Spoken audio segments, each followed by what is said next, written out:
Chill! What is going on, everybody? It is yours truly, the Ace, here with my guy T from Have You Seen That with T. I put out the bat signal, and T responded on some very last minute stuff, so I do appreciate you, my guy T. How you doing, man? I'm doing good. I'm doing good. I'm happy to be doing this. I did not put out a Superman review, but I do want to talk about it. Yeah, man, I'm glad that you can come on, man. Make sure you guys hit that like and subscribe to both channels. They will be pinned down below. As you see, we're here to talk about, and this is your warning. This is a full spoiler review for the movie, I think so far of the month at least. It's Superman, a movie that a lot of us have been waiting for. James Gunn's beginning to the DCU kicks off with this movie, and right out the gate, see, I did my review. It's doing pretty good so far. It's my most viewed movie review, so make sure you guys go check that out. The short is doing good as well, so I had to get my guy T on, man, to get your thoughts overall on the movie. So T, me and you did do a Super Jurassic featuring Frank and Zach Milne as well. You know, I appreciate you for coming on, and so I did get some of your thoughts pre-movie. So what did you think about this movie leaving it? What were your thoughts? Thoughts leaving it was exactly what I needed it to be, right? I will say it started off a little murky. But then like that third act was I left the entire theater, which was packed by the way, left like on such a Same. high note. It was it was a classic Superman story. It really felt like an episode, and this is no knock on it, but it did feel like an episode of the CW, like a CW show, right? Like, Mm-hmm. and I love the CW shows, which like the Man of Steel did not feel that way. Like it felt like it was trying to be too much in too short of a time, and I felt like this movie, while it was grand, at the same time it kept it small in my eyes. Yeah. Yeah, I'm right there with you. Um, this movie is something I'm very excited. I was very excited about. I was on record, dude, going into this movie thinking like, you know what, James Gunn's got that equity with me. I think this is gonna go down as the best Superman movie, and in my opinion, it did not disappoint. In my opinion, I think it's the best Superman movie. I think he's the best Superman.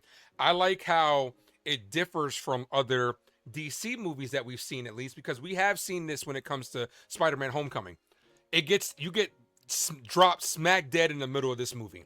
3 years in is what the caption said. You know what I'm saying? I like how they also did that little, the title caption. So, they were like 30 Yeah. years ago, the first metahuman. 3 years ago, Superman came in. 3 hours ago, he started to fight. And 3 minutes ago, he got his first defeat. So it goes smack dead in the middle of it, which is great because James Gunn expects you to know what the origin is. And we do know what the origin of Superman is. We don't have to see it on screen for the billionth time. We don't have to see, like we don't have to see Uncle Ben die, another time. We don't have to see the Waynes, die again. So the way he's able to thrust us in this universe, it immediately picks up steam and it's just full steam ahead from there. And this was just like from the beginning, man. From the second that I saw him, I was like, dude, that dude is Superman. Like he embodied everything, like you said, the classic Superman, from the look to the morality to just wanting to do good. So I did talk about it in my spoiler free review. What were your thoughts on David Cornsweet as this iteration of Superman? I thought he was fantastic. Once again, initially I was a little skeptical. The first act of the movie just didn't grab me, right? It didn't, like I wasn't completely sold. But as the movie went along, once we got to the interview scene, I think the interview scene is what truly was like, all right, he understands what I want in my Superman, right? I don't speak for everyone. I know everyone doesn't. Everyone, there's some people who love Henry Cavill. Some people love Christopher Reeves. Um, I love kind of a mixture of the two, but he gave me a mix of the two. He gave me like a lot of Christopher Reeve and Brandon Routh in his performance, which I loved. Like those are my favorite Supermen. I'll put him up there as well. Uh, as far as movie Superman, Tyler Hoechlin might be my favorite Superman of all time. What he did on that show, Superman and Lois. But I thought he was fine. I didn't. Once again, starting the movie out, I wasn't truly a believer. But once we got to the second and third act, by the end of the movie, he was Superman. Yeah. Yeah, I'm right there with you, dude. Like I said this before, like the charm, the personality, the mannerisms of Superman, I feel like we haven't really seen since Christopher Reeves. I wasn't as high on the Brandon Routh one. I thought it was okay, you know what I'm saying, not knocking it, but it's definitely a different iteration than what we last saw with Man of Steel, which was a dark, grittier tone. But this one kind of goes back to form with the comic books as far as really giving us that sense of hope, because that's what Superman embodies at the end of the day. He is a beacon of hope, and we see that throughout this. My only complaint when it comes to his Superman, well, maybe it was just written like this, right? The ratio of him and Clark was off to me. You know what I'm saying? Because they didn't really incorporate, just like with the Batman, we didn't see too much of the alter ego. And I think that might have been done on purpose because, like, you know how James Gunn is. He's very methodical when it comes to this. But even when he was Clark, it just felt like he was just Superman in a tuxedo. You know what I'm saying? In a business outfit, really talking through that. But like you had said, that interview scene for a multitude of reasons I thought was really good because like the people that are there are some people that are complaining about it, talking about he's too whiny, too screamy, right?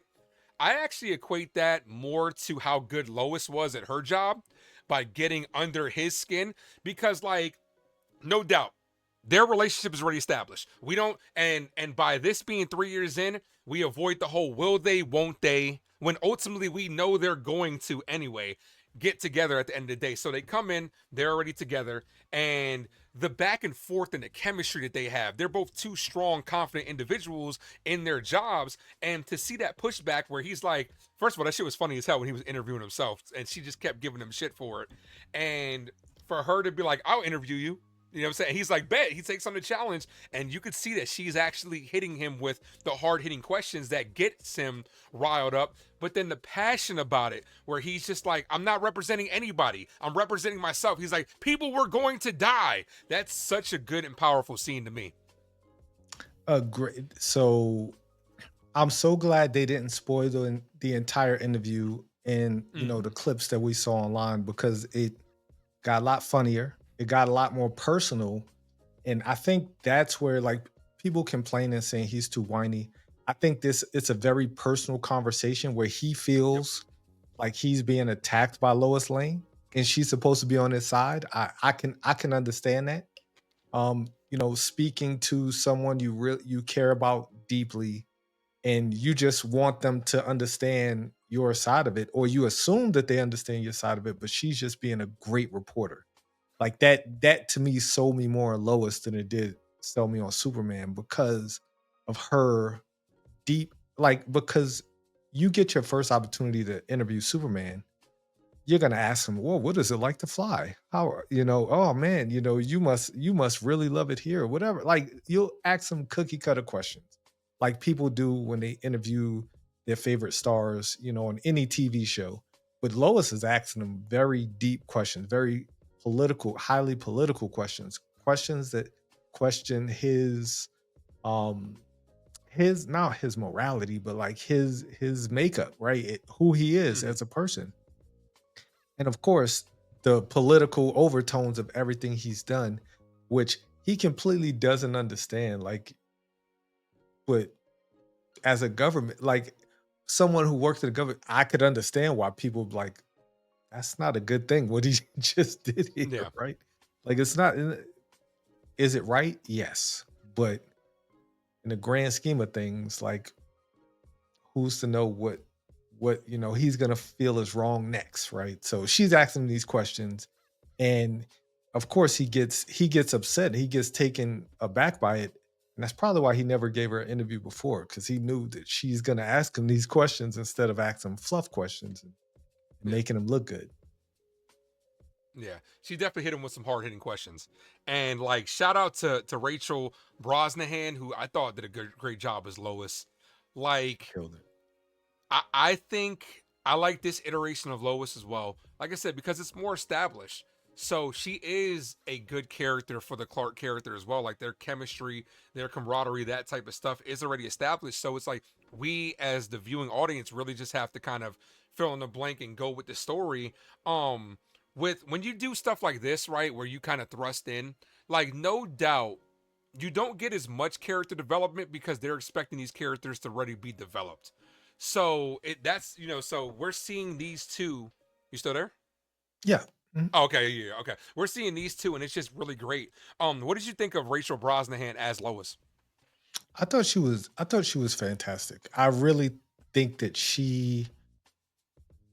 her along with Nicholas Holt, they really make the movie, right? The trinity of this movie, right? You got Lois, Lex, and Superman. I think those three really make this movie better than it has any right to be because of their Mm-hmm. characterization, because of their portrayal of each of these characters. And I think she's really the crutch. If you because in no shade of Amy Adams, but she wasn't Lois Lane. Like I'd never at one point in time during watching Man of Steel did I feel like she was Lois Lane. Like she just didn't. It was, and it was the script. Like no knock on her. She only could do what they told her to do as far as the script and directing, but she wasn't to me a great Lois Lane. Bitsy, I can't remember her last name from Superman and Lois, fantastic Lois Lane. And I think Rachel Brosnahan took that and brought it to the big screen and with a different take, but at the same time, just fantastic because she's not just a damsel in distress. She's not just, yelling, "Oh, Superman, come save me." She's actually like in the midst of the action. She's trying to get the story. She's still trying to be a great reporter, all the while going through her own personal flaws, which I loved. Like I loved the whole romance angle, but at the same time, it's not just perfect, right? They don't just fall in love and they're just super happy. They're going through real stuff. Yeah, no doubt. Um, loved her. Like I said, loved her iteration as Lois. I did feel like towards the end of the movie, though, they kind of, as the action's going, they kind of didn't know what they wanted to do with her, and like towards Yeah. the end, she's kind of just there.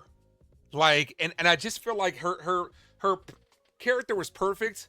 A little more towards the end. I'm not saying I wanted her involved with the battle, but like, and I'm not saying I want her to be the damsel of distress either. But maybe they could have gone a different route as far as giving her more to do when it comes to the end, or just something different to do. Do you agree with that or disagree? Uh, Probably different to do because, like, what more can you do? Yeah, like Mm-hmm. there's really nothing you could do at this point but Yeah, get the story out, right? Like that to me was an important part of it. Did the story have to be on Mr. Fantastic spaceship? No. Like I just thought that was a bit hokey, but Mr. at the same Fantastic, time, yeah. No, well, no, her terrific. her the oh Mr. Terrific, That fantastic, movie comes whatever. out later in 2 weeks. Yeah. Yes, or whoever it is, Mr. Terrific's spaceship. Mm-hmm. I didn't think that needed to be done. But once again, it was funny seeing because she didn't know how to fly it, which Yeah. added to the humor of the movie to me. Yeah, definitely. So you had mentioned Lex. Nicholas Holt, man, dude. There are three people that I think in real life and in this movie and in the universes that are ultimate haters, and Nicholas Holt thrusts himself into there. The other one Yeah. is Kendrick Lamar in real life, and the other one outside of that is Eddie Brock from Spider-Man 3, where he was praying to God to kill Peter Parker. Like, Nicholas Holt took hate into a whole new level on this. This dude put on a clinic on how to be a hater. Standout performance by Nicholas Holt. Like, I love what we saw because Superman is an all powerful character. You and I both know that, right? And this movie does touch base and make him more vulnerable, which is where I think this movie shines. And in large part of that is because of Nicholas Holt as his portrayal as Lex, right? Because when you're going against somebody like Superman, you have to, in order for you to be formidable, you have to use all your resources. He uses money, his intelligence, his power, his influence. Everything was on display. And he absolutely knocked it out of the park. Dude, at the end of this movie, when Superman defeated him and he cried, that goes to show me that like, dude, he's gonna get him. He's gonna come with some hard hitting shit next time. Like, he wanted it that bad, where he was down to tears when Superman defeated him. But Lex was just multiple steps ahead, and it was great to see our this iteration of Superman more vulnerable and have to overcome. Because for me, I'm not the biggest Superman fan. The reason behind that is because I never feel like Superman really is threatened by anybody. Because too many times I look at the Justice League movie, and I'm not going to sit here and take mad shots at the DCEU, even though this movie was better than anything in there. But Justice League, you see the Justice League struggling, then Superman comes in, takes the axe from Steppenwolf, is like not impressed. That doesn't like do it for me. I want to be able to see my heroes overcome. In order for them to overcome, you need a formidable villain, and I feel like Lex Luthor was that with everything that he was throwing at Superman. Like I said, money, power, influence, everything. He was doing everything in his power to take him down. What did you think about that and Nicholas Holt's performance? I loved his performance as Lex. He didn't portray him as like some whiny, spoiled rich kid. He was very intelligent. He was very calculated. He was very petty. Like the Mm-hmm. man literally locked all his ex girlfriends up in a pocket universe because why? Because he's Lex Luthor, right? Like dude, you want to break up with me? All right, you sit your ass in jail. Mm-hmm. If I Like can't have you, nobody can. Yep. that's hilarious to me. Like the guy, he had the guy next to one of his girlfriends who tweeted something bad against him. Like he was that petty of a character and he was that vindictive where literally you could do everything else in life and be just as successful as you want to be, but his hatred for Superman was so deep that he just had to dedicate, like he had a layer literally dedicated to defeating Superman. Like he had all of these things in play. Like he spent years of his life dedicating himself to defeating Superman. Why? Because he thought that Superman was given all the things he wasn't. And like that right there is such a deep character flaw, but you would never see it in Nicholas Holt's face because he's right. Like in his mind, he's so hyper focused on him being right and him being the you know alpha male, so to speak. It's hilarious, but at the same time, like that tear he let out at the end, it wasn't because Superman beat him. It's because he felt that he should have beat Superman. Like it wasn't Mm-hmm. it wasn't that he lost. It was like he's crying because he in his heart of hearts feel like I should be winning right now. I'm the hero in my story. I'm Yep. Johnny Lawrence and you're Daniel LaRusso. Daniel Russo. Like yeah, like You cheated. like Yeah. yeah, yes, like it's so good. It's such a good ending to the movie. And his portrayal is so good. And then of course, crypto comes in and ruins it. But at the same time, which is another story for another day, this my take on crypto. Damn that dog.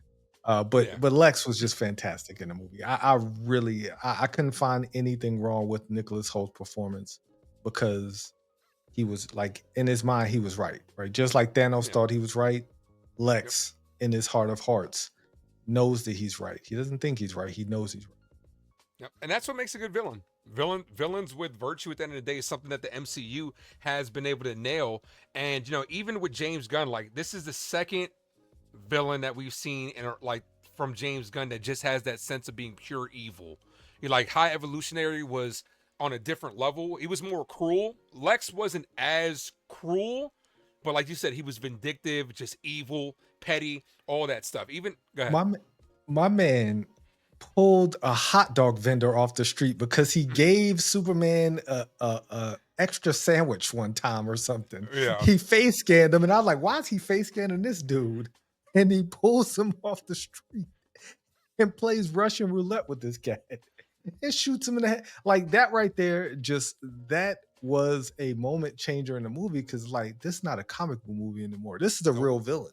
Like he's not a comic book villain. He is a real life villain. He said something plucky, of course, after that, but at the same time, he had no remorse. Like this guy, you want to be friends with him, you're gonna die. Metamorpho, you better help me or your kid's gonna be Your son. next. Yep. Spoiler. Like This is spoilers, complete so yeah. exactly. So you've seen the movie. saw a little green kid right across from him, which I thought was a hologram at one point. Like I was like, there's no way he keeps this kid that close to him. It was a terrible plot device right there that just made absolutely no sense to me. Like, why Yeah. would you keep the kid across from him? I mean, that is motivation, but at the same time, like all he has to do is let Superman go over there and get him. Like, and Not to nitpick, but bad job by that guy that was keeping that kid hostage too. Because like, dude, you see that he stopped. You see that he stopped the kryptonite. You see that he was what making a son or what making can he the do? yeah, He like was he was trapped in there too. It was like yeah, in his mind, he's like, I can't teleport out of have here. him. I'm about Yeah, to get yeah, I'm about to get my ass handed to me by Superman. Like what can you do? Poor poor security guy, right? Like poor yep, that guy had a family too. yeah, right. But no, Lex, man, like I'm so interested to see where they take the character next to because like here's the thing. We need him to come back for the next Superman movie. Of Like, course. yeah, he needs to come back because the one thing with these live action comic book movies that we don't really see is reoccurring villains, right? Outside of Hydra and Bucky and Loki, right?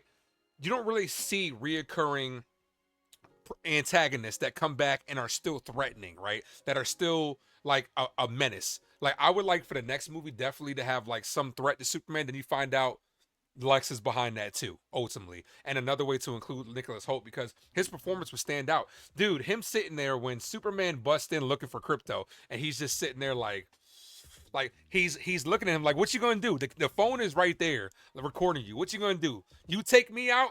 Your image is ruined, and ultimately he wins by that. That's exactly how menacing this man was for real, dude. See, Superman's not as petty as me. I would have just blew in his coffee because he was drinking his coffee. I'd have blew in his coffee so his ice, like so his Yeah. froze over or something. Like that's And what I thought he freeze was his gonna tongue or do. something like that. I just freeze his coffee, man. Like you're a dick. Let me just freeze your coffee, like just to ruin a small party a day because there's nothing Superman could do, and he knew that, right?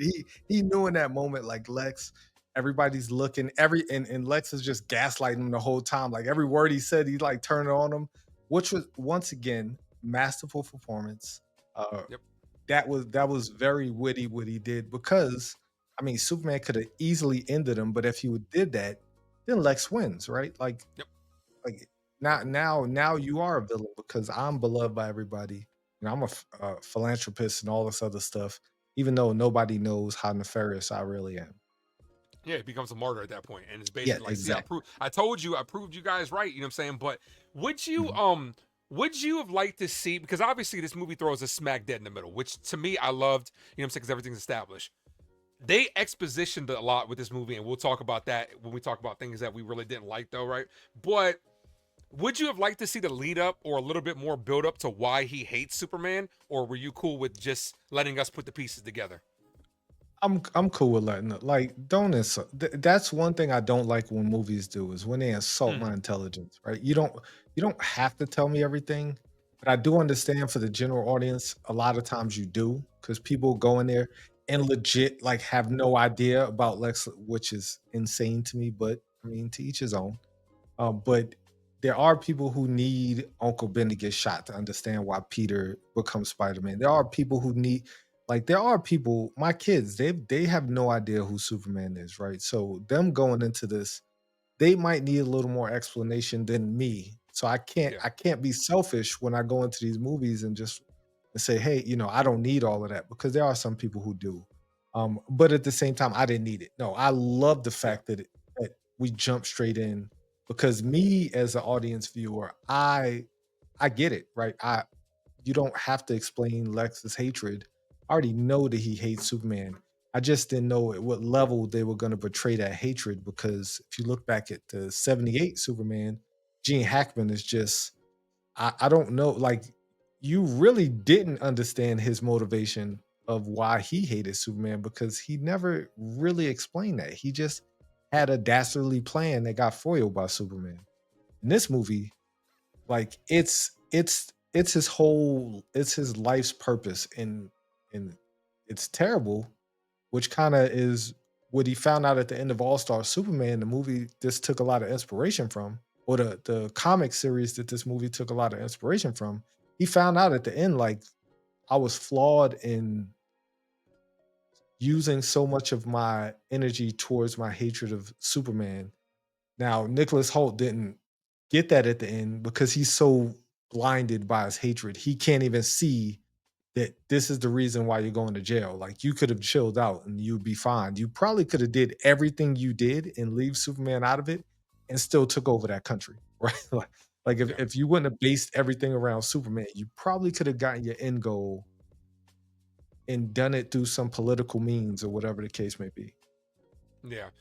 His, like I said, his iteration of and it's very true to the comics as well, because like Lex is willing to go broke, man, to break Superman. He really is, man. He will spend every single penny he has to slander this man's name by any means possible. If James Gunn did such a good job with Lex, I can't wait to see what he does with another DC hater. You have any idea who I'm thinking about? No. Reverse Flash. If you Oh want to talk goodness. about like, if you want to talk about somebody that despises the hero, dude, this dude went back in time and wanted to be Flash so bad to kill Barry's mom. Like I want to see that. It might not be to the resource level, but Reverse Flash is definitely as fiendish as I Lex, don't another wanna guy that see just holds another on to a Flash bandana. movie. I don't I wanna see do. another Flash movie for at Yeah. least another 10 years. Like We'll like, I we'll have to we'll wash the stench off of yeah. this that Flash movie. We'll get to that as far as towards the end. We talk about the direction of the DCEU and everything. All right, so kind of staying on topic with Lex, right? And Ultraman, right? I thought that was a nice little reveal. Like it wasn't anything that took me by super surprise where I was like, but I thought it was a nice touch because it made sense. In order to, Ultraman was the hammer of, and I can't even say the name of the country. Baravia?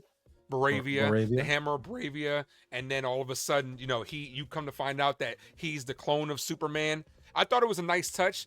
I didn't think they were gonna do it as early though. So that's why I was kind of like, oh, okay, that's a great touch, along with the engineer as well.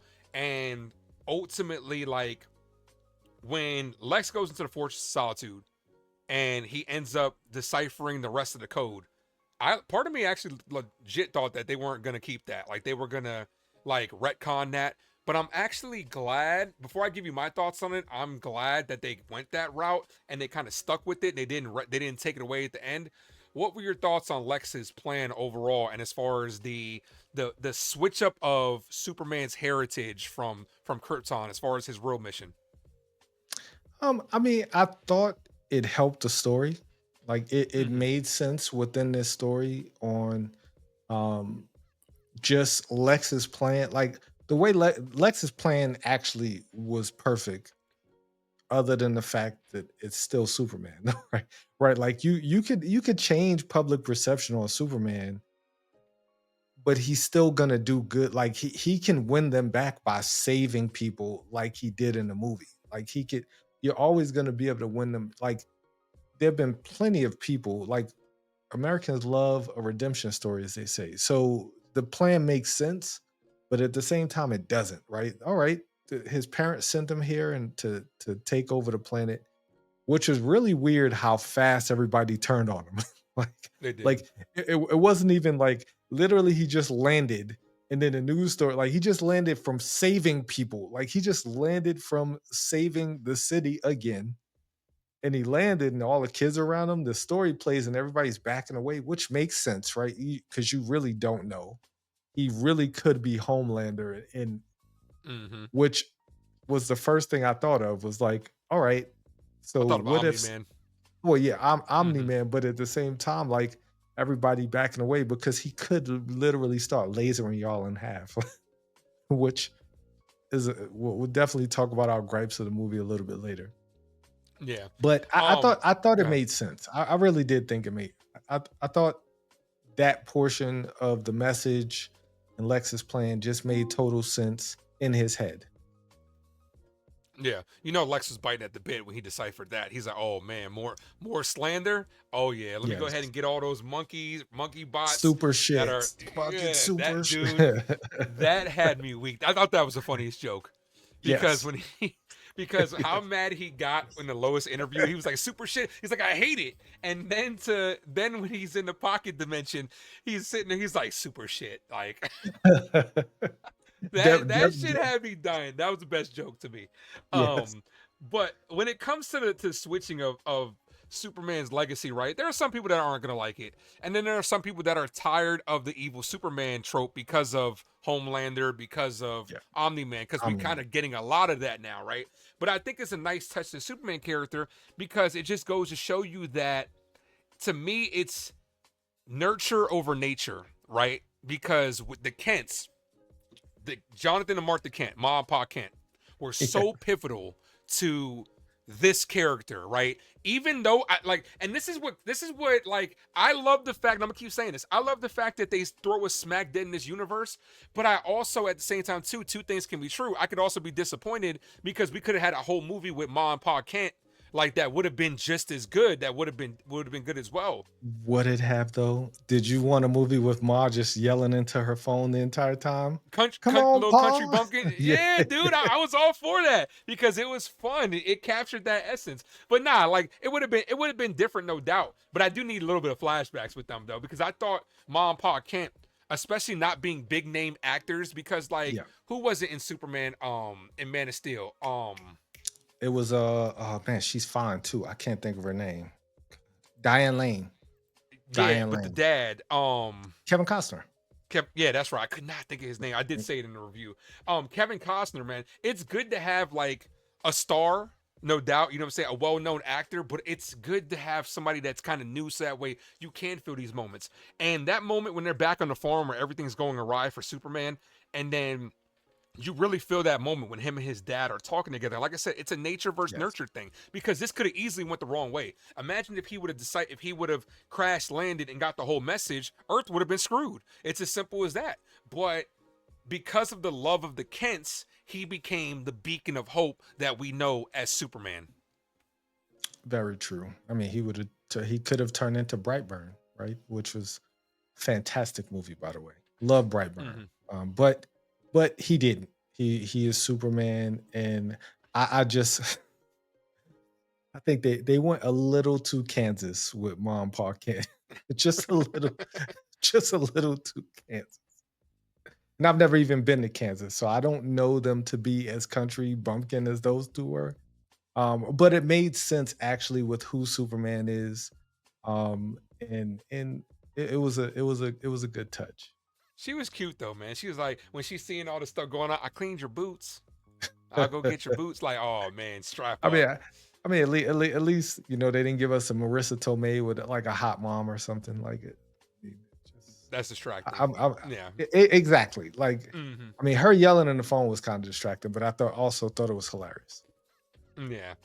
All right, so let's go ahead and round off the cast with the Justice Gang. What did you think about them? I talked about it in my spoiler free review, where I loved them. So I thought it was a good addition because me personally, dude, when it comes to either the Justice Gang, Guy Gardner, Mr. Terrific, who I'm a fan, I got introduced to Mr. Terrific from the CW shows. Mm, Um, and then in the animation as well, Hawk Girl as well, and then Metamorpho. Metamorpho's a character that I've actually wanted to see for a long time. I've known about him for a minute. I thought his power skill set would serve well on the big screen, but he could never be like a main character. So I felt like it was perfect, the role that they put him in. What did yes. you think about? Because like I said, I just love seeing smaller characters finally get to do, because like not everything's about the big three. Not everything's about Superman, Batman, and Wonder Woman. There are so many other great characters that are out there. What did you think about the Justice Gang? I thought the Justice Gang served their purpose. It kind of brought us into a bigger world, which some people are saying this movie was overstuffed with characters. I think you need that to actually build a world, right? If you just have That's Lex, true. Superman, Lois, and Jimmy, and they're fighting within Metropolis, then you don't understand the scale of what Superman actually. It wouldn't have scaled the story because this was a global, international story. It was supposed to be. Um, but getting other heroes in there, getting cameos in there, I think served its purpose, and nobody took too much screen time up. Mr. Terrific took the most screen time, but at the same time, it was to push the story forward. Yep. Like we didn't just get thrust to some Mr. Terrific side mission or Guy Gardner side mission or Hawk Girl side mission. Hawk Girl was criminally underused in this movie. She Yes. had like That's two one of my lines, complaints. like Yeah. the entire movie, and then she just yelled a lot, like this crazy, like primordial yell which I mean, I guess it serves a character. I'm not very familiar with the Hawk Girl character, as far as like comic wise. But I mean, they were fine. God Garner was hilarious. Like Nathan He was. Fillion is always going to be Nathan Fillion, and that's what you hire him for. And he was just great. Like him and Lois had probably some of the best scenes, or one of the best scenes of the movie, inside the Hall of Justice, With which the was awesome. glasses. Yeah, yes, talking about the glasses and just him just being so unaware, or not self-aware of just everything going on around him, which was really cool. Yeah. Any thoughts on how Metamorpho was used? I mean, it made sense. Like it made Mhm. sense for the story. I'm not too familiar with Metamorpho. I'm glad that they didn't try to turn his character into something else. Like he became part of the team, which was really cool. But yeah, I mean, he served his purpose, right? Like Yeah. every hero there was there to serve a purpose. And they didn't just shoehorn, a hero in there. They didn't add three or four other Justice gang members, just to kind of round out a super team. They just gave us the bare bones of what the Justice League will become, to kind of set it up, for the future. Yeah. Yeah, I'm right there with you. Um, the team I thought was good. I'm right there with you when it comes to Hawk Girl. Isabella Merce, Merce is like, dude, that's one of my celebrity crushes right now. She was severely underused. Had a good moment though, where she ended up killing the president of the other Yeah. country. I mean, that was Yeah. kind of her biggest moment. But outside of that, definitely underutilized. Mr. Terrific, I thought was a steal of one of the steals of this movie as well. Great job. Last time we saw, man, I'm just glad that the actor that's playing him is getting a better role than what we last saw him in X-Men First Class, because that when I continue my Fox watch, I got a lot to say about that scene. But it was great. And then of course, it gave us a typical James Gunn type scene where you get the big one shot action sequence with the music playing in the background, which seems to be James Gunn's bread and butter. I thought that was definitely one of the best scenes in the movie. But I agree because everything you're saying, it wasn't just like a side mission, like you said. It was something that was propelling the plot forward, and that's exactly what we needed. Guy Gardner was great. Um, I really hope that even though Guy Gardner's more of the sillier Green Lanterns, right? I do hope that this does eventually with the positivity move towards redeeming Green Lantern and getting that bad taste of the Ryan Reynolds movie out of our mouth, because like, dude, Green Lantern is one of my favorite heroes, whether it's Hal, John, you know, Guy Gardner now on top of that. So I do think those type of movies translate well to the big screen, so I want to see more of that. So the Justice Gang was a nice touch. So we got to end the casting talking about your boy Crypto. I know you were a little bit on the fence about it. Me personally, I felt like it was just enough, dude. If it would have been a little bit more, it would have been too much. If it would have been a little bit, I just felt like they gave him the perfect thing to do. Anything more than that would have been overkill. What did you think about Crypto? So here's what I know about me. I don't like that was one of my biggest gripes with Jurassic World, was the little baby dinosaur Dolores. Like, I Mm-hmm. don't like Baby Yoda. I don't like when you stuff cute little things in there to like I get the feel like you don't cheap like pop. gimmicks. I feel like you don't Yeah, like yes. gimmicks. Mm-hmm. Well, if it made sense for the movie, right? Like it didn't make sense. Like it's clear that James Gunn literally just shoehorned his dog in there to get a dog in the movie, right? Because that's James Gunn's thing. He loves animals. He loves his dog. That's the reason why he took on the movie to begin with. I get that. God, that dog was so annoying. Like every every time he was on the screen, I was like, just go sit down somewhere. Like the one time, the one thing I thought was funny was when Mr. Terrific and Lois Lane were in the little entrance, and he looks over with the dog. He's like, "Oh shit, that's a flying dog." That made me laugh for some reason, like, because you just randomly see some flying dog. Um, but yeah, like yeah, I wasn't a fan of Crypto. The movie would have been just as great with or without the dog to me. Yeah. Like I said, I felt like it was good. It was they did No, just enough. If it would have been a little bit more, I would have been like, okay, this I'm is Superman, not Superman and Crypto. You know. I'm one of the few people because I'm one of the only people who don't like that cute stuff. Like there are a lot of Hmm. everybody loves the dog. There are a lot of people who are going to see this because of crypto. Not saying they wouldn't go see it for Superman, but they're over the moon because of crypto. And it's just I love I have a pet, but I'm not just like it doesn't make the movie great or bad for me with or without dogs or cats or whatever the case may be. Yeah, definitely.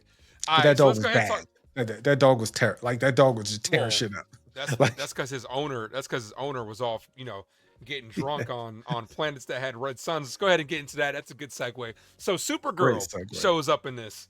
Um, I'm for that, man. I feel like that scene where Supergirl shows up. Um, it definitely felt like Millie Alcock, I think is a very good choice for Supergirl as well. I liked her in House of the Dragons. I don't know if you've ever seen that, if you ever seen that show, but she was great in that. Um that felt like an end credit scene, but in the movie. You know what I'm saying? Like something towards the end that because obviously Supergirl, you know, is gonna be next. It's gonna be one of the next DC projects, and it's gonna be heavily influenced from Supergirl Woman of Tomorrow, which I'm about to start trying to get that comic book. And I saw somebody that was in my comment section of the spoiler free one and was like, "Oh, this is destroying the legacy of Superman. Supergirl doesn't get drunk." And then somebody was like, "You obviously haven't read the comic because that's exactly what happens in the Supergirl Mhm. Woman of Tomorrow. She goes to planets with Red Sun to be able to go out and party and be that party girl." So I thought it was something that was very little and subtle. What did you think about her cameo appearance? So I'm fine with it.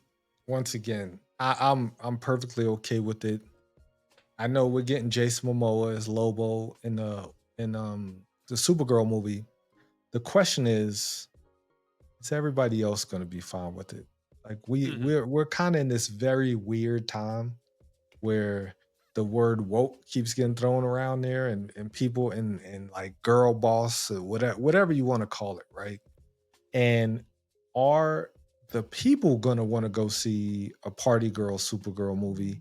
I'm here for it. If James Mm-hmm. Gunn, I don't think he wrote or directed this one. It's somebody else. Mm-hmm. Either way, hold up, the guy who Andy Machete, the guy who did the Flash did. Oh man, I don't know if I'm gonna go see that now. Because the guy who did the Flash did this. Oh man, now I'm a little nervous. I just Yeah, thought of but that. James Gunn is overseeing this. You got to know Who he's overseeing it. cares? Yeah, yeah. That doesn't Mm-hmm. matter. Like, Mm-hmm. he did the Flash. So this movie could be great, or it could be a dumpster fire. I thought the Supergirl in the Flash movie was great. Sasha Calle, I really wish we could have saw her, you know, dress back up as Supergirl and show back up in some other movies. But I mean, I was fine with the scene. I'm fine with whatever they're gonna do, but I don't think the general audience is gonna want to go see that. Like I'll be Yeah. totally honest. Like just where we're at with people's love of women and love of women action heroes, or the opposite of. I just think people are gonna rebel against it. And if you thought the hate for this movie was big, wait till you see the hate for that one. Like that's gonna they need to have another DC movie ready to go right after Supergirl Yeah. or Um, before. I'm looking at it. Craig Gillespie is directing Supergirl. Oh, okay. So it's not Andy Okay. Machete. No, no, no, no, no. I'm trying to look to see what he's done. Oh no, A lot he's of doing TV the shows. Brave and the Bold. That's what he's doing Brave Girls. and the Bold. Okay. Yeah, yeah, yeah. He's You supposed to talk be about he's the supposed dude to be directing Brave and the Bold. Okay. that scares me. That Yeah, scares me. If that, yeah, yeah. exactly. We'll talk about Exactly. that. That scares me because you got the first Batman. But all right, yeah. So yeah, I thought it was a good touch with Millie adding in there because, like I said, it shows you without an end credit scene because the end credit scenes were really just. I felt like one end credit scene was a cutesy scene, and the other one I Yeah. kind of felt like was a little shot at the DCEU because of the whole putting it back together, and James Gunn saying like, okay, yeah, let's put it back together. Like, what do you want me to do? You want me to fix the whole thing like properly? I'm gonna have to take it apart. But that's just my opinion right there. But yeah, it gives us something to definitely look forward to with her cameo appearance. Action wise, let's talk about the action from this movie, right? I felt like the action was very good. I thought it was very creative fight sequences. I like how they kind of got up close and personal in some sequences. Now, I thought like it wasn't anything intricate or over the top that it wasn't trying to reinvent like the fighting styles or anything different, but I thought it worked for this character. Like when they're in the football field and they're fighting dude, and you see Superman take the engineer and spinning her around and slaps Ultraman with it. I thought that was fire. Obviously, some of the scenes that we've seen before where he punches the guy, the teeth came out, hits the screen, his heat vision. The fight sequence with him versus the clone, I thought was really good. Very formidable when it comes to that. So I really enjoyed the fight and flight sequences in this. I thought were really really good. I remember when they first showed him flying in one of the trailers, and everyone went online and was just like, "Oh my god, look how he looks Yeah. when he's flying.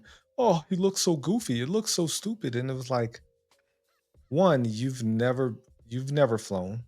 Like I love the angle. I loved because it almost put me in, like, it almost made me feel like I was flying, almost like Spider-Man 1, like, the Sam Raimi Spider-Man, how Mm-hmm. when he was swinging across the city, you felt like you were swinging through the city. A lot of it was first person, but just like the flight scenes were phenomenal. The fight scenes were phenomenal. The fight scene in the baseball stadium, it I literally had a flashback of Man of Steel and how crazy and Mm, kinetic those fight scenes were. I was like, you know what? We're in a different, like, that fight scene in itself just let me know we are in a different universe, right? We're doing something totally different. Uh man, I try not to think of Black Adam. Like I people try, that say try not to. I was arguing with somebody on Facebook. Somebody was like, because this dude thinks like you know Black Adam's like one of the best movies. Dude, you want to talk about bad? Look how bad that shit looks. Like, I mean, bro, they superimposed the Rock's head. I could have photoshopped that better than what that was. But people, I thought it looked DCU fine, fans, and yeah, like, I'm not one of those people. I don't honestly, I don't care one way or another. I just want a good movie. Like, I don't yeah, care who directs it. I'm not one of those. I'm not a Zack Snyder fan. I'm not a James Gunn fan. I'm just a fan of good movies or of yep, movies that entertain me. So yep, whoever directs it, they could direct it. Christopher Nolan could have directed this movie. As long as it was fun and it was good, I'll be fine with it. Or it could have been Yui Bowl, the guy who directed all the terrible video game to movie adaptations. Like, it could have been him. As long as I have a good time, I don't really care unless it's the guy who directed The Flash. Then I might yeah, care. But yeah. No, but no chance for but redemption with him. maybe I kid. That's just me being just joking around. But Yeah, I mean, it was fine. Like, I thought the action was fine. I thought they did a lot. There's one scene in particular that just sold me on the entire movie. It's when he saved that woman from the fallen building, yep, and he just ascended out of the dust, and she's looking back and looking yeah. at him. I was, I was like, that was the perfect Superman, like, scene, pose. It was just perfect, man. Like, that right yep. there just sold me on the entire movie. I was like, all right, James Gunn totally understands Superman because he needed that shot. That was a very Kingdom Come like shot of just Superman just looking super stoic. Although the physics of that building falling down and that, like Oh that, yeah, it was. Yeah, like that's like comic I, books. I was just like, that's not the way physics works, but that's okay because Hmm. we're in a comic book movie, right? If you if Exactly. you if you catch one brick, you catch them all, right? so, Exactly. so Yeah, yeah. You know how it goes. Yeah. And I'm right yeah. there with you. I clapped during that moment. I started the slow clap. I started two slow claps in my theater. That and then at the end. Because like it felt like just I mean, you know there are moments in comic book movies where even though he's Superman, there are moments where you're like, okay, he's Superman. There are moments, Yes. and it's all, and it's like that in all comic book movies. I felt the same way in Thunderbolts when they emerged from the rubble as well. Like right after they lift that thing, I'm like, okay, this is their hero moment. That was his hero moment that we got to see, because even though he's been doing this for 3 years, this is the moment that we finally get to see with our own eyes. As far as like the action sequences as well, the biggest thing that I loved about this, right, was during all the chaos, he still focused on saving people and saving animals. Like something so subtle as saving the squirrel. You know what I'm saying? Like something so little, blowing the dog away after trying to save a dog. You know what I'm saying? Like saving people, asking them if they're okay while all the chaos is going on. That's what the biggest thing is, where I feel like a lot of times in these superhero movies, the collateral damage is like, it's stuff that we don't get to see, because it's just like we have to focus on saving, we have to focus on stopping the threat instead of saving people. Thunderbolts did the same thing, where they were overmatched and they have to save that. I like that kind of stuff. Save the people around you as you're also trying to figure out, because Superman in this movie, he didn't have it all figured out. He was trying to figure out how to stop like that kaiju thing at the same time, while worrying about saving people. So you can see that he has his hands full, and it's not just, it's one, two, three, one Superman punch, this thing is out of there. You know what I'm saying? So I thought it was a very, very creative fight sequence when it came to that. So that probably was my biggest gripe with the entire movie, The squirrel? was the people. Oh, No, oh the no, yeah, squirrel, one of mine too. the squirrel. I almost checked out when he saved that squirrel. I was like, oh, everything's going on. Like, because James Gunn just being James Gunn, he had to make sure Yep. he picked the squirrel up and he like carried it off and he put it down. And it was like, come on, bro. Like But the that to world's me, crashing around mm, you. mm-hmm. But that to me is like, I did say that I wanted to see something of the sort. I wanted to Mhm. see like Superman save a cat from a tree real quick, Me too. because like that to That's me, my yeah, Superman. that to me was like the squirrel. I took that as he inserted the squirrel instead of the cat. You know what I'm saying? Like that's what I wanted to see. Um, but yeah, when it came to, okay, so it seems like you and I are very lockstep with this movie, that we both thoroughly enjoyed this movie. Obviously, but there are some things that we didn't like about this movie. But to me, it doesn't overtake how much I enjoyed it. Right. A couple of things that I didn't enjoy. You had talked about the people standing around. Let's go ahead and talk about that real quick, because to me, these people are so used to this universe already, where they just like, okay, I guess Superman's got our back. We don't really have to worry. And I've seen a lot of people talking about, Metropolis got to be a bad place to live. But in this universe, you're gonna have threats anywhere. You go to Gotham, you got Joker running around. That's gonna be a threat there too. You go to Central City, Flash has bad characters. You're gonna be endangered anywhere you are in this world when it comes to that. But how people are just sitting there, like you got one dude still eating ice cream while he's watching like a building explode. I'm like, bro, like I understand it's Superman here, but move your ass. Like you can still die. But that just goes to show me how much faith that they actually have in Superman to actually save them. At least that's the grace, saving grace I'm taking from it. So listen, thank God that we don't have superheroes in our world, because like literally you're sitting there having a hot dog and Superman gets punched down and he lands in the middle of a park. Now, help me understand this. Mm-hmm. Every punch, every like this is not like a fight that you don't know is happening. Like when they land blows in the middle of the air, you hear everything. Like Mm-hmm. these are not small humans. There's one scene in particular, right when Superman comes back to Metropolis and the Hammer of Barovia is outside this office building, and he's talking to them, and there are people inside the office, and they're just standing there while he's talking to them, and he starts lasering through the window, and there's some people who don't look like they ducked, and I'm like, what are y'all doing? This dude has Mm-hmm. laser vision and y'all are just standing there while he's talking to you. You've seen him just beat up Superman, and you're standing there while he's giving a hero speech or whatever he's giving. And there's scenes where people just, there's one guy who James Gunn cut to him like 3 times working inside some building. There's a big glass window in front of him. He keeps looking out at the glass, like as Superman's fighting these people. And I'm like, clock out, bro. Like, go home, go, go to your family. Cause this day's a wash. Like, you ain't Yeah. making no money today. Like, what do you think? And then the window gets like he's literally staring out into the window at least 3 shots, and that's what took me out of the first act, was the human stupidity of just standing there, Yeah. or the kids looking up at the fight, and I'm like, "All right, they're kids, I get it, but there are adults around them. Get them the fuck out of there. Like, what are Yeah. y'all doing? What are y'all doing?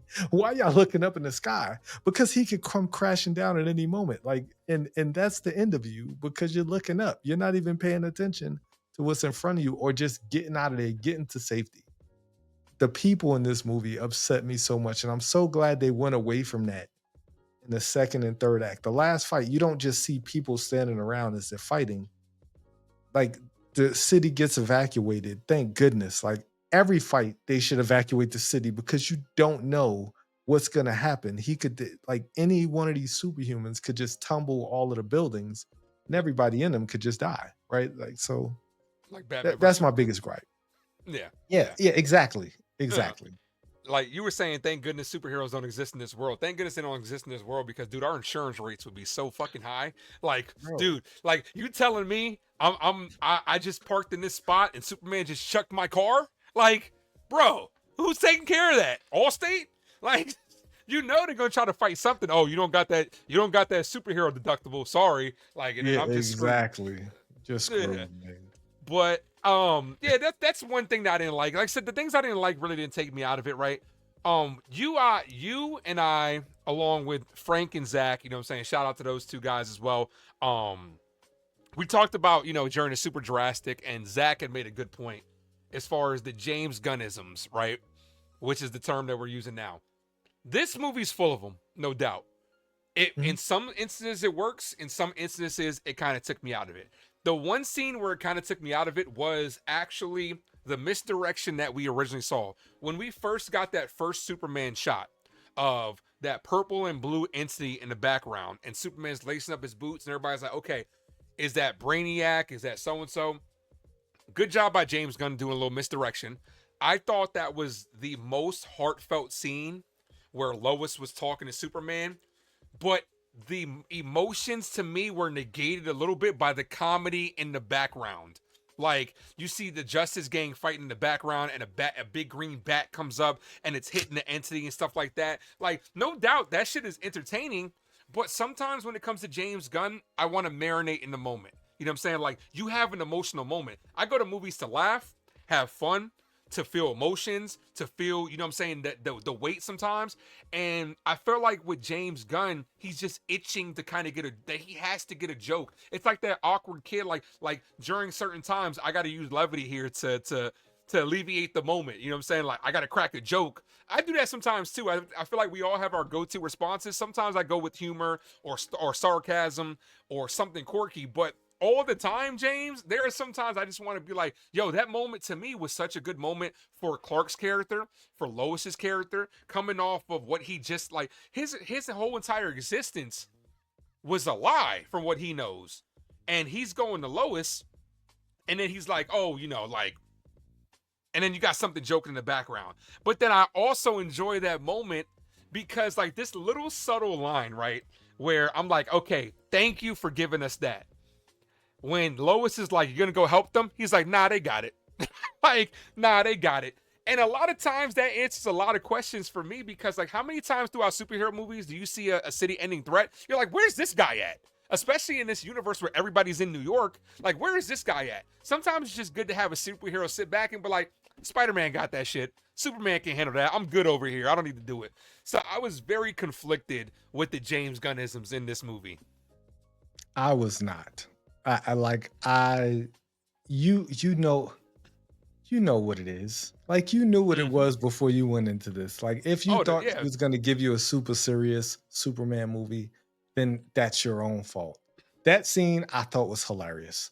But at the Mm-hmm. same time, at a certain point in the scene, I stopped paying attention to the big glowing ball outside the room and I started paying attention to what was happening inside the room.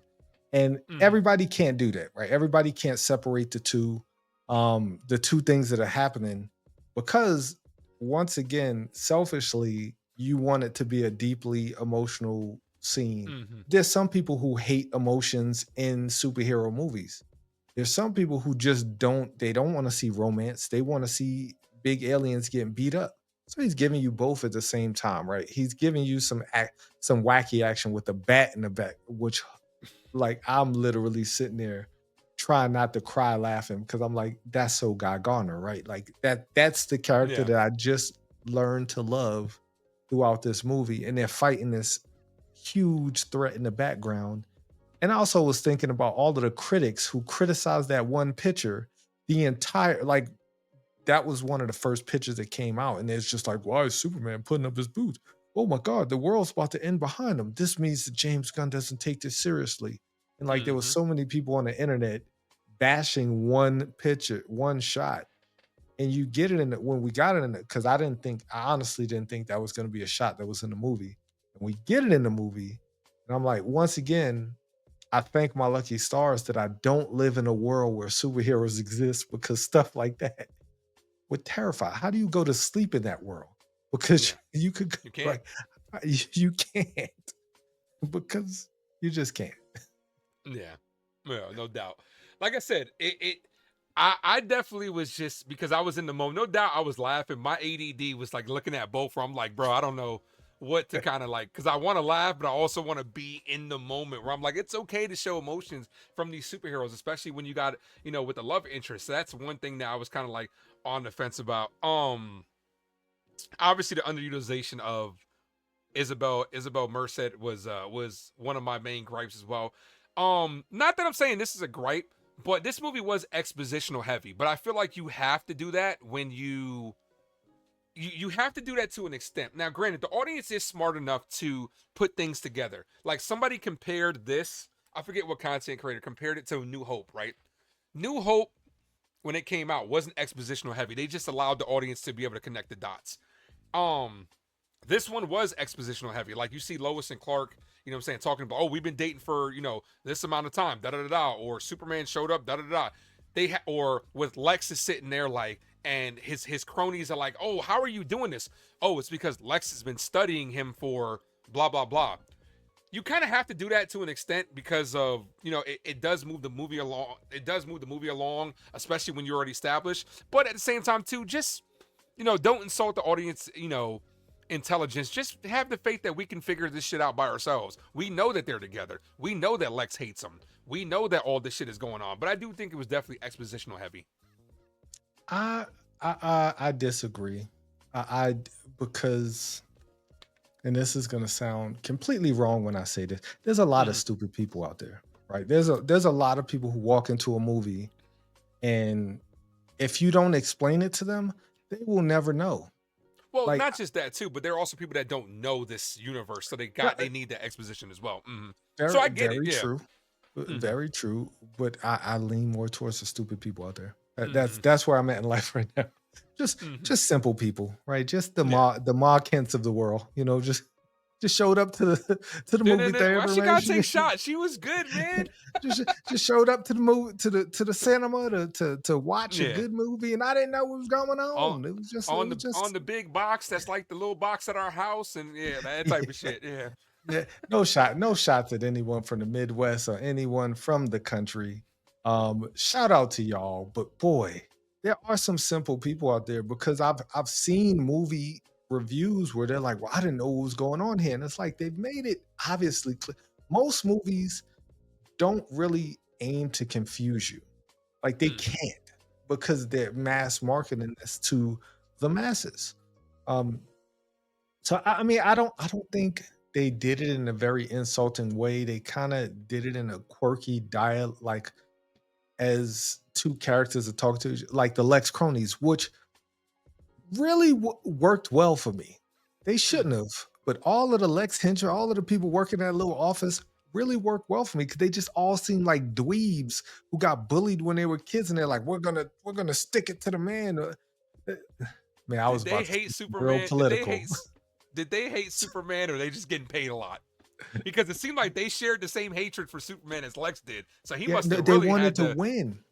Yeah. So there is the engineer, right? She said she gave up her humanity Yep. just to kill the alien threat. That's how Lex got his crew. That's some Like cult stuff. very yes, yes, they were. They were like they were ready to give their lives. They were about to die in that in that office. If Superman wanted to come in there and just clean up shop, he could have, and he would have destroyed all y'all phones too. Like it doesn't matter if you're live Hmm. streaming or what. Like it don't matter. But they were so with the cause, right? They were so anti-alien, anti-immigrant, whatever you want to call it. Like that was their calling, right? And I don't want to make this political. There are a lot of people out there who think that way. There are a lot of people out there who will blindly follow a megalomaniacal, self-absorbed uh, a narcissist, Narcissist. or Hmm. like they would follow them because they have similar beliefs, and that person's powerful enough for them to project their beliefs, and nothing bad happened to them. Yeah, and they want to live vicariously through that person too. Like what he's Correct. got, they want. You know what I'm saying? That type of Correct. shit, no doubt. But yeah, man, like when it comes to stuff about this movie, I'm not like. Could you nitpick things? Like I seen stuff online. People were like, "Oh, the action's over the top." No shit, it's a superhero movie. Like you're everything in this is science fiction. This isn't real. Everything is over the top. It's just Superman is the over the top of the over the top characters. That's what it comes down to. But people just the Snyder stands, I've seen a lot of them come around to it, no doubt. I have seen a lot of them come around to it. But then there are the people that are like some of them in the mainstream media that are also like slandering this movie without seeing it, because you see it going around talking about this movie's ultra political when realistically it's not really ultra political. It does it have political overtones? Sure. Is it stuff that's relatable to currently what's going on? Yes, but this was also written before this stuff happens. It's not like the stuff that's currently going on in the world. And they're like, okay, we got to rewrite this shit and put it out there. But it's just obvious. It's obvious. It's obvious stuff that is out there when it comes to that. But I don't think this movie is like ultra political. What is your touch on that? I think it is. I think I Mm-hmm. think they try to mask it through some of the humor, through some of the misdirections. But that's fine because like whether it is or whether it's not, that's the world we live in right now, right? Of Like course. so, unfortunately, when it's not your belief, then it's wrong, right? But if it was leaning ultra left or right, then the people on that side will find it to be okay, right? Like Yeah.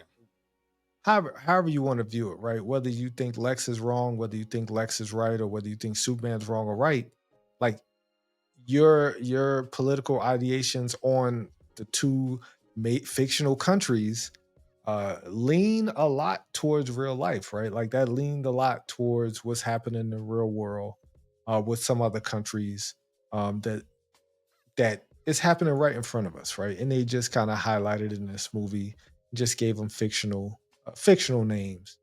But Yeah. I mean, it is what it is. Like whether you think it's too political or not, there are a billion political thrillers that come out every year, and nobody bats an eye. But because it's in a Superman movie, and because everybody has a voice now, everybody just feels the need to come out and try to wreck it. Why? Because they want to get views. Like that's Yeah. pretty much what it is. Like people want to get views. They want to like hate watch things to get, their opinion out there. I Yeah. thought the movie It's was cool to fine. hate. It's cool to Yeah, hate on. I thought it was yes. exceptional. Yeah. I thought it Yes. was exceptional. Like I thought going in that this would be the best Superman movie, and to me, in my opinion, I think it is because to me it checked every single box I needed. This guy is Superman. The vulnerability they added to the character is something that I've wanted to see from Superman because the all powerful this guy can't be stopped is what turned me off to the character. So to be able to see him overcome like granted in the comic book Superman is lost, but I don't ever feel the semblance of he could lose. You know what I'm saying? Like he should lose type thing. But in this one, there's so much stuff that he had to overcome throughout this movie. And them adding the vulnerability, not just physically, but emotionally as well, was great. You know what I'm saying? I absolutely love this. D's channel's in a bit. I agree. T, there was a political topic in the film. He does believe it was intentional. That's what I'm saying. It Yeah. just depends on how you view it, and it's okay. You know what I'm saying? It's okay, but it shouldn't be a reason where you should be like, I'm not going to see this movie because other people are calling it political. Go form your own opinion at the end of the day. But is it a good time? Yes. Does it translate well to the theater? Yes. Am I going to see it again? Absolutely. Did I get the popcorn bucket? No, because these popcorn buckets were shit. Like I got the cup, but the popcorn buckets, in my opinion, were terrible, and I'm saving my money for Fantastic Four. But yeah, in my opinion, this movie was great, and for the first time in a long time, I was about to say for the first time in forever, Frozen. For the first time in a long time, I feel like DC has that sense of direction again. Like James Gunn has built that equity with me, no doubt. I feel like this is off to a running start, and I feel like it's good. And for the first time, I'm like, okay, DC is not gonna be a joke with James Gunn at the helm. And so far, like everything that I wanted, they're off to a good start. What do you think about the sense of direction? What do you think about as far as what could potentially be for DC after this movie? So I'm a little nervous because Mm-hmm. James Gunn, they this movie gave us the initial, right? This gave us the heavy hitter, right? Superman's the guy. Yep. He's the DC guy. People could say it's Batman. People could say it's the Flash. They could say it's Wonder. They could say whatever they want. But Superman is the guy. Superman might not be the biggest money maker. Batman always makes money, but Mm-hmm. Superman is your linchpin, right? You get Superman right, and hopefully all is right. But we got some crazy stuff down the pipeline. We got Supergirl that's going to be totally, tonally different. It's going to be a intergalactic space story, right? Her going out into outer space in order to figure out whatever she needs to figure out. Then we have Clayface that's coming, right? But I'm excited for that. when what direction does that take the DCU in?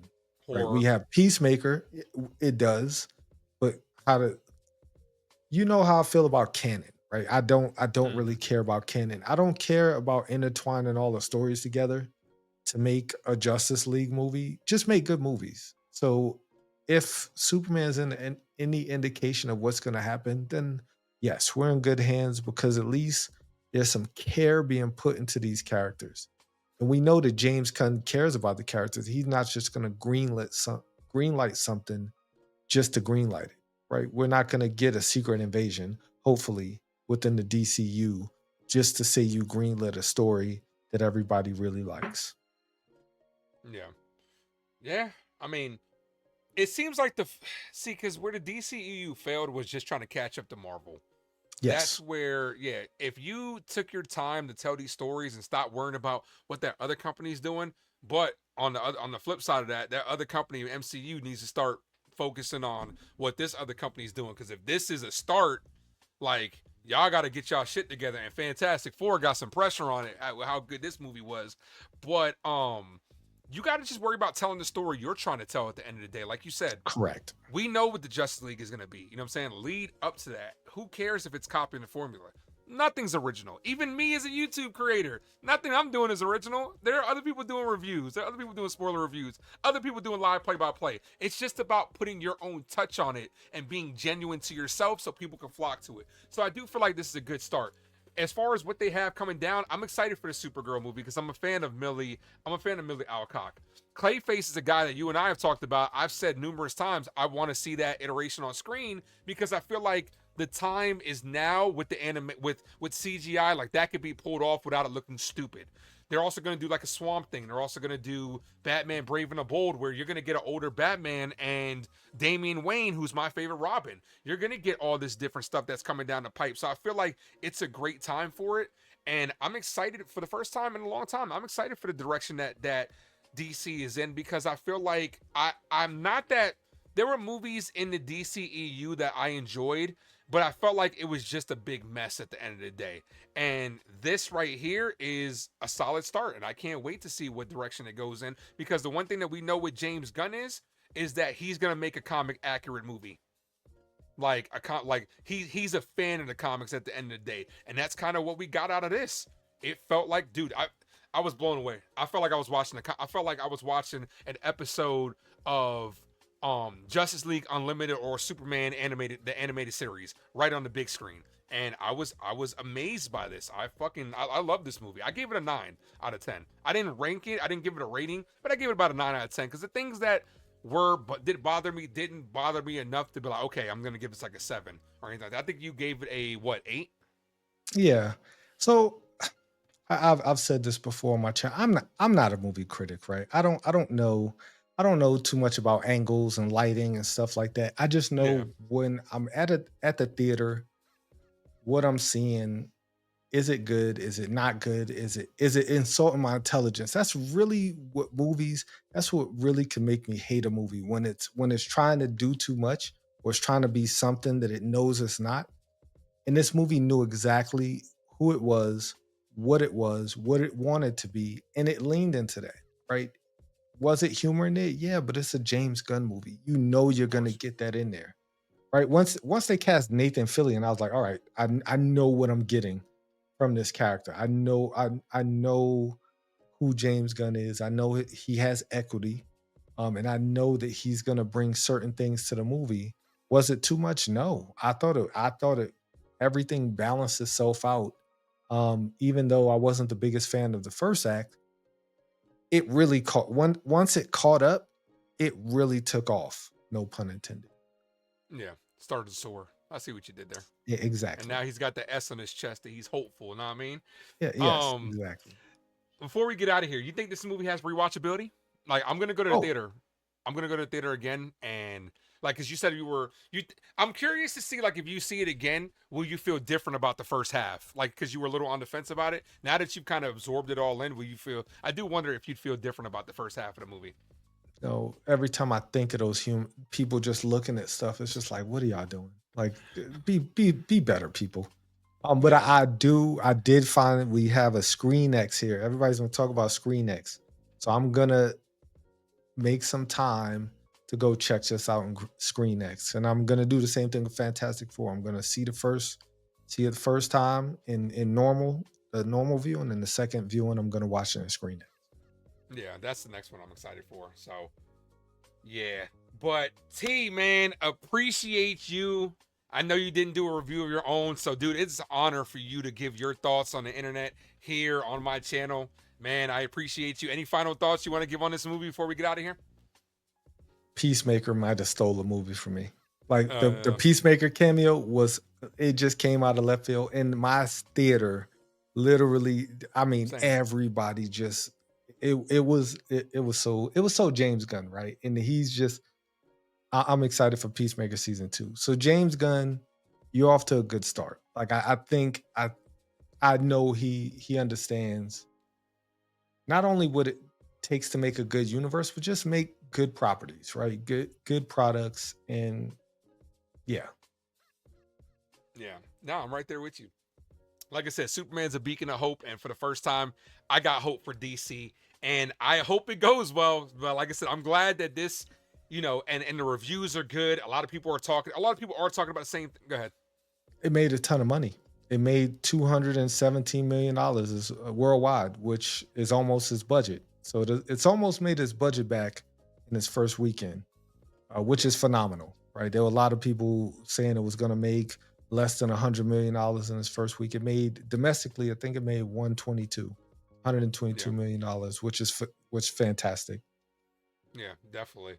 And like I said, I'm hopeful for the direction that this is going in because at the end of the day, this is what Superman, I'm saying, is about. He's a beacon of hope. Like I said, this to me was, chef's kiss. I really enjoyed this movie because, like, and then, like, we talked about the pressure of it, man. I'm glad that it lived up to it because, like, you and I both know if this flops, kiss that universe goodbye. Yeah. They'd have to scratch it all and go back to the drawing board. Like you said, this is such a big character that you have to get it right. It seems like it's easy.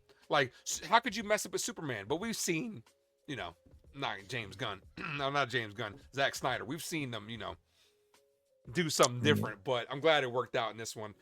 But I appreciate you, T man. Tell the people where they can find you at. Or you can find me at the Have You Seen That with T YouTube channel, where I do movie reviews. And you could also find me on the Island of Relevancy podcast YouTube channel, where me and my much better looking co-host Frank uh, do a weekly wrap up of wrestling each week. And yeah, that's where you can find me. Cool. And of course, you can find me here at the Ace Avenue for your sports, movies, and more by yours truly. Getting a couple of days off from the Yankee season. So, yeah, I'm going to take a couple breaks. I think what I want to do on the agenda, we'll see what happens. I got a couple of days off. Maybe I'll start making some I don't know, some Fantastic Four content. If you're available, dude, would love to have you on for some Fantastic Four. Maybe we could do one on your channel as well. Just let me know. I'm down. For sure, for sure. I got to get my channel back up, man. Yeah, I've been slacking on my movie reviews, but school's almost over. Once school is over, once I graduate at the end of August or the beginning of August, then I have a lot more time to make more content. Yeah. And congratulations on top of that too, man. Congratulations yet again. Thanks. So, Thanks. I appreciate you. um, no doubt. But I appreciate you, man.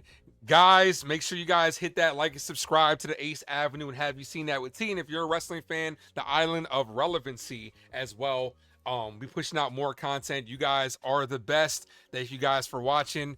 This movie was incredible, and hopefully it soars to new heights so we can see some more great DC products. Appreciate you guys for watching. As always, thank you for tuning into the Ace Avenue. I'm yours truly, the Ace, with my guy T from Have You Seen That with T. We're out of here. Adios.